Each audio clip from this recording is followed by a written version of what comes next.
여러분 안녕하십니까? 뉴스 속 사상과 이념을 알아보는 이동호 시사 엑스레이입니다. 2021년 4월 29일입니다. 목요일입니다. 오늘은 오전에 정광훈 목사님하고 그리고 유동열 원장과 북한의 대간첩 전략, 대한민국 전복 전략에 대해서 토크하는 바람에 제 시간이 굉장히 뒤로 늦춰졌습니다. 그리고 그 후에는 유석춘 교수랑 또 위안부 문제의 진실에 대해서 토크했고요. 그래서 제 이동호 시사 엑스레이가 늦게 시작했습니다. 오늘도 시작하기에 앞서 함께 구호를 외치고 시작하겠습니다. 광화문 온랩으로 조직하고 배우고 가르치자. 다시 한번 해볼까요? 광화문 온랩으로 조직하고 배우고 가르치자. 감사합니다.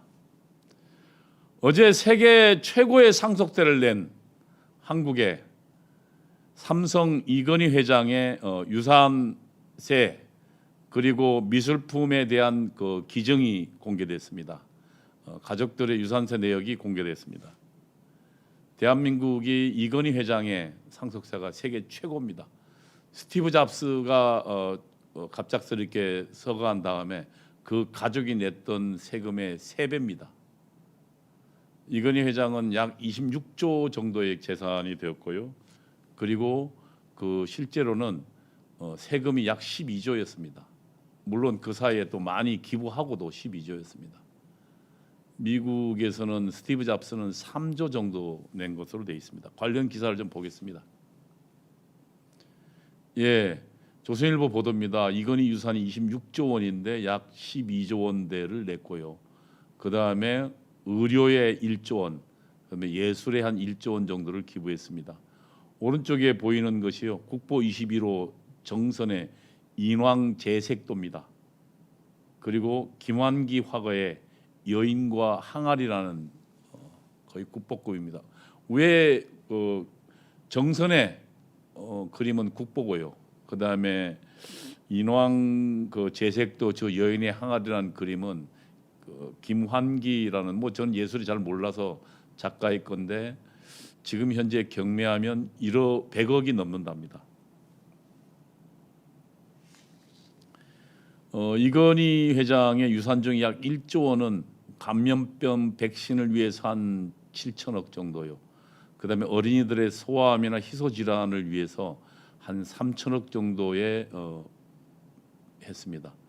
이건희 회장은 살아서도 삼성이라는 세계적 기업을 만들어서 대한민국을 먹고 살게 만들고 그리고 세금을 통해서 우리 국가에 헌신하고 그리고 많은 종업원들을 고용해서 실제로 그들의 생활을 책임지고 그리고 돌아가시고는 이렇게 수많은 예술품을 국가에 기증하고 또 1조 원 넘는 돈을 의학 발전을 위해서 기증했습니다. 12조에 이르는 상속세가 어느 정도 규모나 봤더만 우리 정부가 3년치 2017년부터 2017년, 18년, 19년 이 3년치 상속세가 수입이 10조 6천억입니다. 그러니까 3년치 그러니까 우리 국민 전체가 상속이 있는 재산 있는 사람 다 상속세 내잖아요. 그 3년치가 10조인데 그것보다 많은 액수입니다. 혼자 개인이요. 엄청난 액수죠. 미술품 소장품은 국립중앙미술관이 기증했습니다. 그리고 국립현대미술관이 기증했고요. 그 지역에 따라서 예를 들면 그 지역 화가가 그린 거는 그 지역 미술관이 기증하는 세심함도 보였네요. 세계의 컬렉션입니다. 지금 국립중앙미술관, 현대미술관에서는 금년 6월부터 이건희 작품의 명작에 대한 컬렉션을 발표하는 걸로 되어 있습니다. 6월부터요. 6월부터 우리는 그것을 볼 수 있을 것 같습니다. 아까 제가 봤던 그 정선의 그림과 그다음에 김환기 작가의 그림뿐만 아니라 우리 한번 볼까요? 요거는 좀 금동보살 삼존 입상이라는 국보 134호네요. 그다음에 요거는 김홍도의 마지막 그림이네요. 추성부도 보물 제 1394호네요. 1805년 61세의 단원이 중국 송나라 구양수가 지은 추성부를 그림으로 그렸습니다. 노년의 비애이자 죽음을 앞둔 단원의 심리가 드러난다고 했네요. 단원 김홍도의 그림입니다. 이것도 보물이네요. 눈이 호강하네요. 다 돈을 들여서 우리 이건희 회장이 모았던 선대부터 모았던 그림이라 그러죠. 그 다음에 또 이거는요. 고려 후기 경전인 감지 금리 대방 광불 화엄 경보 현행 원품이네. 국보 235호네요. 한 부분에요. 검푸른 종이에 금색으로 정성스럽게 옮겨 쓴 것으로 병품처럼 펼칠 수 있는 상태랍니다. 지금 국립중앙박물관에서요 소장품이 약 44만 점이고 그중 5만 점이 기증품인데 이번에 2만 점을 기증했으니까 전체 기증품의 43%에 달한답니다. 그리고 또 이거는 조선 분청사기 음각 수조문 편병이네. 보물 1069호네요. 야, 참 제가 뭐 예술의 조예는 없습니다만 정말 우리 조상들의 예술의 혼이 담겨 있는 것이군요. 다음으로 월인석고입니다. 권 10일 보물 935호네요. 한글 창제 직후인 1459년 세종 5년에 간영된 부처의 일대기. 당시 세조는 자신이 이제 병에 들자 부처에 대한 일대기를 자신이 만드는 한글을 가지고 썼습니다. 그 원본이네요. 피카소 도자기 112점도 들어갔네요. 그다음에 요 글이 이제 그 진도의 전남의 미술관에 기증된 거네요. 전남 진도 출신 동양화가 의제 허병년의 산수 화첩을 전남 도림미술관에 기증했네요. 그다음 또 다른 것도 있네요. 전덕상 청동방울 일괄이네요. 국보 255원의 국보네요. 청동기 시대 후반 제사장들이 주술할 때 사용했던 것으로 추정됩니다. 다음에 고려청자 상감 모락문 바로 이제 밥그릇이죠. 바로 공양한다 그러잖아요. 바로 및 접시를 하네요. 보물 1039호네요. 그다음에 이중섭 씨가 대표하는 황소라는 그림이네요. 국민화가죠. 천재화가죠. 저 그림도 있었군요. 이건희 컬렉션은 지금 6월부터 일반에게 공개한답니다. 혹시 시간 되면 이건희 회장이 그리고 선대 이병철 회장부터 알뜰히 모아뒀던 이 컬렉션 저희가 감사함으로 봐야 되겠습니다. 아마 이건희 회장이 지금 그 기증한 것은 외국에서 이건희 이 회장이 갖고 있는 것들을 보러 오는 관광 상품으로 활용될 수 있다고 생각합니다. 다음 기사입니다. 이건희 회장이 12조 원에 냈습니다. 전체 재산이 26조인데 기증하고도요. 12조면 뭐 거의 뭐 절반을 낸 거잖아요. 도대체 상속세가 어떻길래 대한민국 상속세 제도를 좀 뜯어보겠습니다. 관련 기사를 좀 보겠습니다. 중앙일보 기사입니다. 미국은 지금 유산세가요 30%고요. 40% 독일은 30%입니다. 한국은 어떻길래? 그러니까 얼마 전에 죽은 몇 년 전에 죽은 스티브 잡스는 지금 3조 원 냈는데 이건희 회장은 그 3배를 냈으니까요. 그 상속세에 대해서 살펴보겠습니다. 저는 개인적으로요 이 상속세 폐지하거나 현저히 낮춰야 된다고 생각합니다. 왜냐하면 그 재산은 그 사람이 평생 걸려서 재산을 만들면서 이미 세금으로 다 냈습니다 국가에. 근데 돌아가실 때 또 상속세를 낸다 그러면은 그거는 사실은 정부 나라가 이중으로 과세하는 거죠. 재산을 형성할 때 다 세금으로 받아놓고 뭐 예를 들면 근로소득세도 받고 그다음에 집 사면 집 산다고 다 세금 받잖아요. 미술품 다 세금 받습니다. 그래놓고 자식한테 물려주는 거 또 지금 세금 내는 거 이중과세 아니겠습니까? 그리고 우리가 열심히 노력하고 근면하는 이유는 어디 있겠습니까? 내가 열심히 노력하고 근면할 경우에 내 자식들은 나와 같은 고생을 하지 않아도 된다는 그런 생각 때문일 겁니다. 그리고 그런 근면하고 저축하는 것이 그 사회를 전체적으로 발전시킵니다. 사실은 장려해야 되는 겁니다. 그리고 열심히 일한 부모의 자녀들은 물론 뭐 자기들이 택한 건 아니지만 그런 혜택을 받는 건 저는 당연하다고 생각합니다. 부모의 고생의 대가니까요. 과도한 상속세 안 됩니다. 세계 최고입니다. 근데 지금 이게 지나치게 높은 겁니다. 근데 이건희 회장의 재산이요, 총 26조인데 그 중에 약 18조, 그러니까 19조 원어치가요, 3조 빼고는 거의 대부분 뭐냐면 주식입니다. 회사예요. 근데 저 회사 없어지는 거 아니잖아요. 그리고 저 회사 이재용 회장이나 자식들이 하잖아요. 독일 같은 경우에는 그 가업을 그대로 승계받을 경우 세금을 85에서 100% 면제해 줍니다. 그러니까 기업을 계속 하라는 얘기죠. 가업을 승계할 경우. 그러니까 그 고용도 기업도 그대로 인수받고 그다음에 그 고용도 그대로 인수받을 경우 85% 100%의 그냥 세금을 면제해 줘 버립니다. 저런 주식에 관련돼서는요. 일본도 보니까 주식에 대해서는 상장 주식은 50%, 그다음에 비상장 주식에서는 100% 면제하더라고요. 그래서 이 대를 이어서 2대, 3대, 100년, 200년 된 기업이 나올 수 있습니다. 우리는 지금 저렇게 하면 2대만 지나면 회사 못 합니다. 왜냐하면 세금 저렇게 50%씩 떼고 나면, 그리고 우리는 지금 현재 대주주 되면 거기에다 중과세 받거든요. 그러면 전체 세금이 전체 재산의 60% 가까이 냅니다.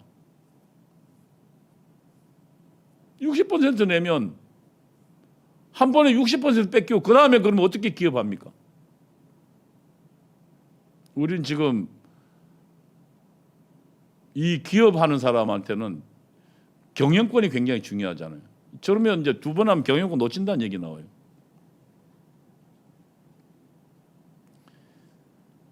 이건희 회장이 낸 12조는 지난 3년간 대한민국 전체에서 거둔 상속세 전체 양보다 많습니다. 그다음에 스티브 잡스보다 2011년도 사망한 스티브 잡스보다 4배나 많습니다. 3배나 많습니다.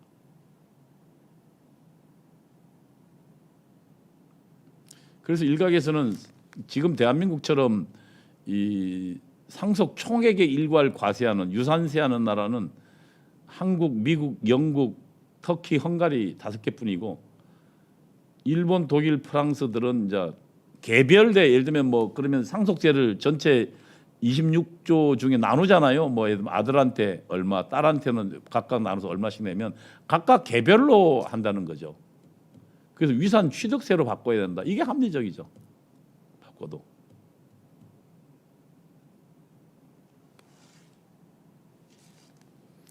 기업을 물려받을 경우 독일은 85%, 100%를 공제합니다. 영국은 제가 일본이 아니에요. 영국은 상장 주식은 50%. 그러니까 예를 들면 코스닥이나 나스닥이 상장된 것은 50%, 상장이 안 된 것은 100% 공제. 다시 말하면 가업을 계속 할 수 있도록요. 계속 해야 일자리도 안정될 거 아닙니까? 그리고 그 가업은 아버지의 그 전통을 이어받는 사람 가장 더 알 거 아닙니까? 기업 정신도 잘 알고요. 그리고 아버지가 피땀 흘려 노력한 그 기업을 그건 재산권이거든요. 재산권은 아무도 뺏을 수 없는 거죠. 나라라고 해서 함부로 어떻게 뺏습니까? 그 정신이 그 안에 있는 거죠. 영국 파이낸스 타임즈는 이렇게 이야기했네요. 한국 최고 세율이 더 높은 편이다. 한국은 세율이 더 높다. 그러면 적대적으로 인수합병은 어떻게 되겠습니까? 지금 예를 들면 지금 26조 중에 이거 예를 들면 받았단 말이에요. 세금을 이제 그 유산을 받았다. 그러면 그 회사를 내가 경영을 하려면 50%를 가져야 되잖아요. 그런데 세금을 내야 되니까 지금처럼 전체 지금 세금이 거의 26조 자산 중에 거의 19조 이상이 대부분 다 현금이 아니고 뭡니까? 전부 주식이에요. 그럼 주식 팔 수밖에 없잖아요. 주식 팔면 어떻게 해요? 그럼 팔고 주식을 산 사람이 인수합병으로 들어오면요. 적대적으로요. M&A 들어오면요. 그래서 삼성이 이건희 회장들이 돌아가시고도 제대로 돌아가시 못하고 이 과정을 거쳤다는 뒤 속사정도 있습니다. 왜냐하면 안 그러면 삼성을 외국 회사한테 팔아넘길 수밖에 없었거든요. 미국은 그래서 이 경영권을 차등 의결권이라는 게 있습니다. 창업주들에 한해서요. 그래서 1% 가지고 10%를 행사. 그래서 경영권을 방어할 수 있도록 장치가 있습니다. 그리고 미국은 어떤 재단에 하면은 그거는 전부 비과세입니다. 그래서 재단을 통해서 실질적으로 재단의 주인이 되면서 재단을 통해서 나중에 그 회사를 운영합니다. 우리는 지금 그런 장치도 없어요. 그리고 가장 중요한 건 저는 이렇게 생각합니다. 이 상속세는 국가가 2번 받는 거다, 세금을. 그래서 이중과세라고 생각합니다. 왜냐하면 처음에 이 재산을 형성하는 과정에서 열심히 일해서 재산세도 내고요. 건물 취득할 때 재산세 내잖아요. 그다음 열심히 일하면 다 세금 내잖아요. 현금도 다 세금 내고 난 다음이잖아요. 그다음에 또 어떤 부동산, 동산 같은 거 살리면 어떻게 다 세금 내잖아요. 미술품 저거 내면서도 경매 받으면 다 세금 냅니다. 그럼 그때 이미 세금을 다 정부에 한번 낸 거예요. 그리고 지금 이거는 중요한 거는 기업 같은 경우는 주식으로 거래되는 건데 그 주식을 뺏어버리면 주식을 팔고 하면 그 기업의 경영권을 놓치잖아요.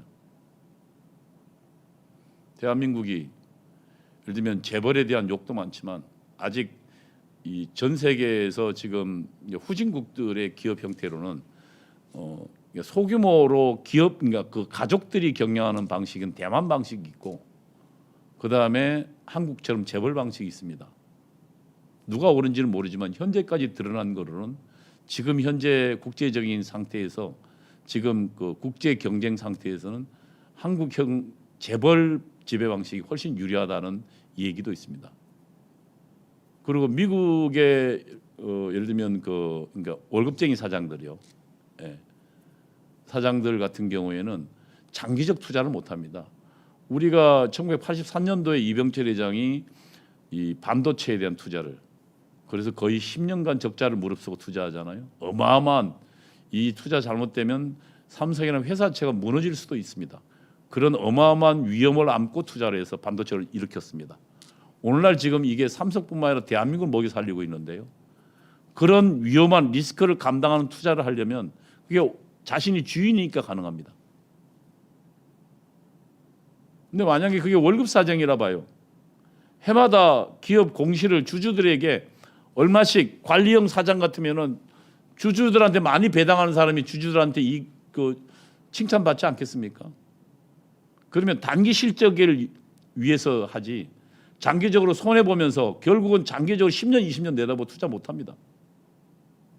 오늘날 대한민국의 중요한 기업들, 조선도 그렇고요, 자동차도 그렇고요, 이다음에 이 전기도 그렇고, 철강도 그렇고, 이 지금 반도체 같은 사업들 다 장기 투자를 할 수 있었던 것은 오너 체제가 있기 때문입니다. 철강은 정부가 있고요. 그래서 이 대한민국 재벌 체제가 사실은 오늘날 대한민국 인류 기업들을 만든 거라 이렇게 봐야 됩니다. 그런데 지금 대한민국의 모든 상속세나 그 기업에 대한 세금들은 지금 전부 재벌을 징벌한 악으로 보고 있습니다. 잘못된 겁니다. 그리고 지금 삼성 이재용 회장 어디 가 있습니까? 감옥에 가 있잖아요. 관련 기사 한번 보시죠. 조선일보 사설입니다. 반도체 전쟁을 지휘해야 할 사령탑이 이건희 회장이 이병철 회장이 이건희 회장 그 장례식에 나가는 장면이죠. 이재용 회장은 지금 감옥에서 있습니다. 지금 전 세계는 미국과 중국의 전쟁이 벌어지고 유럽도 지금 반도체 자국 확보를 위해서 나서고 있잖아요. 그래서 미국은 대통령이 나서서 삼성도로 지금 미국에 오라고 그래 SK도 그걸로 가겠다는 거잖아요. 지금 이 반도체의 국가 운명을 걸고 있는데 우리 지금 총사령관은 세계 제1의 사령관은 감옥에 가 있습니다. 그리고 12조 재산 유산세 내야 되기 때문에 그거 5년간 갚아야 되잖아요. 그럼 주식 팔 수는 없으니까 어떻게든 지금 대출을 받아야 될 거 아닙니까? 대출 상담 받는 나라 이거 지금 나라입니까? 말이 안 됩니다. 제가 지난번에 한번 설명드렸습니다만 대한민국 삼성에게 이재용에게 이렇게 하면 안 됩니다. 아무것도 없는 나라에서 반도체를 만들었고 그 기업 하나가 지금 현재 대한민국 전체 삼성전자가 내는 재산세 하나가요. 아니 그 법인세 하나가 우리나라 기업 전체가 내는 법인세의 20% 이상을 내고 있어요. 일자리도 얼마나 많은 일자리, 직접 고용뿐만 아니라 2차, 3차 협력사를 통해서 엄청나게 많은 일자리를 만들고 있잖아요.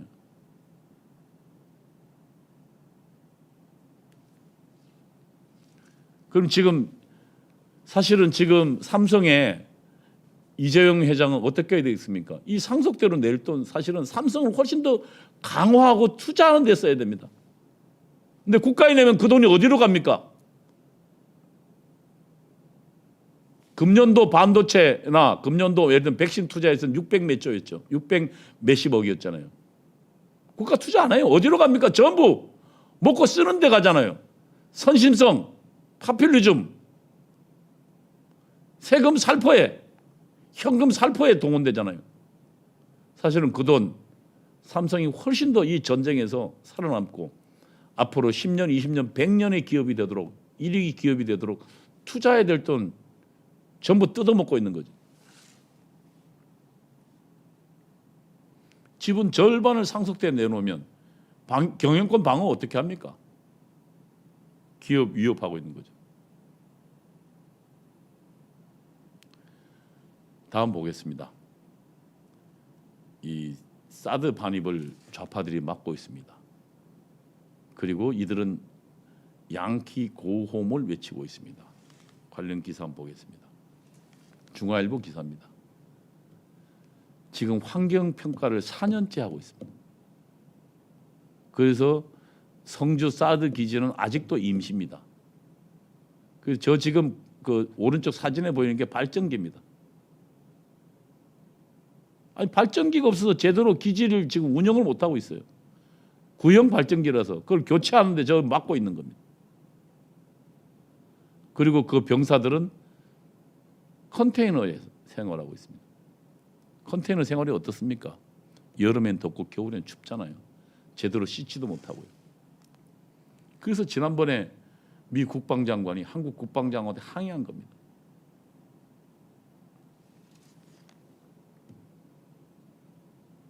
(8일) 오전 7시 경북 성주군 초전면 소성리 마을 해관 앞 사드 체계 배치에 반대하는 인근 주민과 인근 주민 몇 명 없어요. 단체 회원 이거 좌파들이죠. 30명이 도로에 앉아 집회를 벌이고 있고 이들 앞에는 한반도 평화 위협하는 성능 개량 중단을 아니 사드 성능을 개량하는데 왜 한반도 평화를 위협하죠? 북한의 미사일을 방어하는 건데 북한의 미사일을 방어해서 거기를 지금 격추시키는 건데 그게 평화를 증진시키는 거 아닌가요? 우리 대한민국 국민과 미군들의 생명과 재산을 지키는 건데 이들이 말하는 평화는 뭘까요? 적화를 말하는 거죠.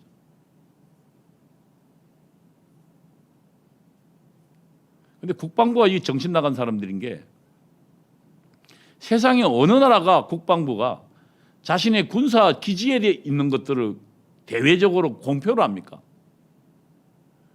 이들은 그날 전날 국방부가 공표를 했어요. 발전기 반입하러 들어간다고. 그 이야기는 무슨 얘기예요? 시위대들 보고 시위하라는 얘기잖아요. 국방에 관련된 건 대부분 다 군사 기밀이잖아요. 거기에 어떤 무기가 있고 또 무기를 지원하기 위해서 어떤 체계가 있는지 이런 거 안 밝히잖아요. 그래서 부대에 들어가면 사진도 못 찍게 하잖아요. 근데 뭐가 들어간다고 이 밝힌다는 게 국방부 정신 나간 거 아닙니까?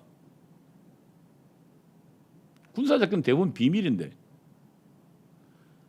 사드처럼 첨단 무기가 들어가는 건데 오히려 대부분 나라는 NC 시인도 부인도 안 하죠. 있다고 하지도 않고 없다고 하지도 않고 내용을 공개한 나라는 없어요. 우리나라 국방부 이거 도대체 정신 나간 사람들이.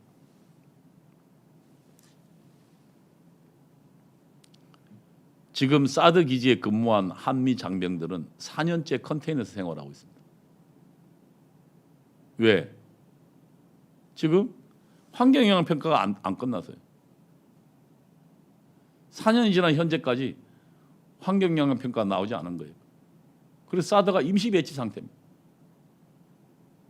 환경영향평가 안 하겠다는 거죠. 원래는 1년 내면 하겠다는 거를, 그것도 원래는 일반 평가가 아니고 단축으로 소규모 평가만 하면 되기 때문에.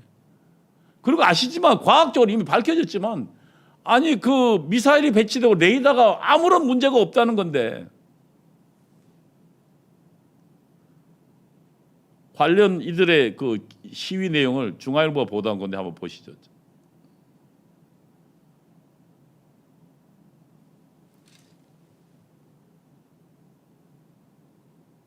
이 소리가 안 나오나요?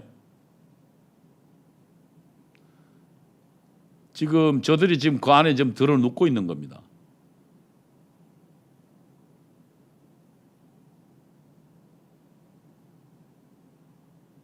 네? 저 지금 이제 발전기가 들어가니까 저들이 뭐라 하냐면 양키 고홈, 양키 고홈을 외칩니다. 양키 고홈은 제가 과거에 주사파 시절에 많이 외쳤던 구호입니다. 미국에서는 이제 북동부에 있는 그 사람들을 지칭하는 와르지만, 이 아프리카나 동남아, 이 아시아 지역에서는 미국인을 경멸적으로 부르는 소리입니다. 양키라는 게. 양키 그 집에 가라는 거죠. 무슨 얘기예요? 한미동맹 폐쇄하라는 얘기죠. 지금 저들이 대한민국을 장악하고 한미 간을 이간시키고 소수 주민들을 선동해서 대한민국을 방어하는 무기조차도 들어오지 못하게 하고, 들어온 무기를 성능 개량한 데 하지 못하게 하고, 거기에 필요한 물건을 들이받지 못하게 해서 미군 나가라고 하는 거죠. 저들의 저 만행 우리 지켜봐야 되겠습니까? 양키 고홈, 양키 고홈 외치잖아요.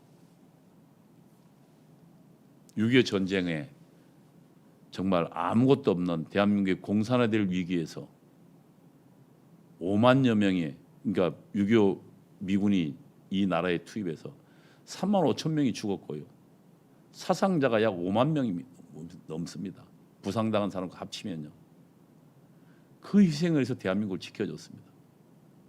그리고 우리는 무기 하나 없던 나라에서 60만 대군의 무기를 갖출 수 있도록 지원해 줬습니다. 그리고 지금 한미 동맹을 가지고요. 우리는 북한과 대치 중이지만 전쟁 걱정 없이 살 수 있도록 만들었어요. 돈도 적겠습니다. 대만은 지금 GDP의 8% 쓰지만 우리는 2%도 안 쓰고 있어요. 4배 이상 적게 쓰는 겁니다. 국력에 비해서요. 경제적 이득도 취하고 있죠. 미군이 여기 있으니까 전쟁 걱정 없이 해외 투자자들 오고 해외에서 우리나라 물건 사죠. 안정적으로. 이거를 저주하고 있는 겁니다. 저들은. 그리고 양키 고홈, 미국 나가라는 거죠. 그리고 그 다음 얘기는 이들이 안 하고 있지만 제가 분명히 해드릴게요. 북한 오라는 거죠. 인민민주주의 나라로 가자는 거죠. 김일성 수령, 김정일 수령, 김정은 수령 만세 외치는 거죠. 우리 저들 절대로 용서하면 안 되겠습니다. 저들이 활개치는 나라 저희가 만들면 안 되겠습니다. 예, 오늘 여기까지 하겠습니다. 한번 다시 구호를 외치면서 마칠까요? 저는 이렇게 생각합니다. 내년 3월까지, 그리고 금년 8월 15일이 지금 정광훈 목사님이 지금 8.15 집회를 예정하고 있잖아요. 우리가 광화문 온내부로 조직돼야 됩니다. 그리고 우리 주변을 나부터 배우고 우리 주변을 가르쳐야 됩니다. 그래서 8.15에 우리가 100만 이상을 달성해 보십시다. 자, 구호를 한번 외쳐봅시다. 광화문 온내부로 조직하고 나부터 배우고 내 주변을 가르치자. 모이자 8.15 집회로. 감사합니다.